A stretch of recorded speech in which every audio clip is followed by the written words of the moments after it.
Hello YouTubers, I'm Justin and today on Dashandrun we're finally going to be doing a unboxing of the new Fujifilm Instax camera. This is the LiPlay camera that came out recently. Now this will be the first part. The second part will be an actual review video which will be coming out a little bit later so I can get familiar with the camera. So basically in this video we're going to do an unboxing and just have a look and see what you get in the box and a little bit of a look at the camera.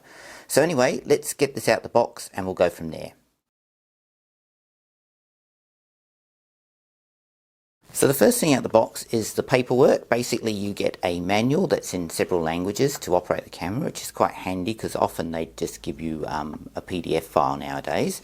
You get this little piece of paper which shows you where to download the app for the camera because it is a smart camera, so you can get it on the Apple Store and the Google Play Store, which is pretty good, and then you've just got a bit of a warranty card type thing. So they're the first things out the box.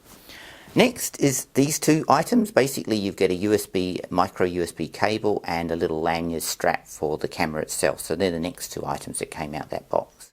And finally we've got the camera, and this particular one is the stone white. Now it also comes in a blush gold and an elegant black, which I'll show you on the screen, but I particularly like the stone white. I thought it was quite neat. Now you can see that it has a screen on the back. It takes a micro SD card for storage and it is Bluetooth.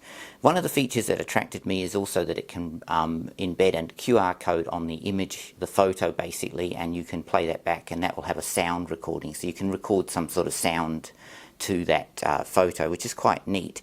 Now basically in this video it's just an unboxing, and what I'm going to do in part 2, which we'll upload a little bit later, I'll go through all the camera features, the buttons, the loading of the film, and also all the options that you can use this with, including with the app. So until then, as always, thanks for watching and please subscribe to my channel.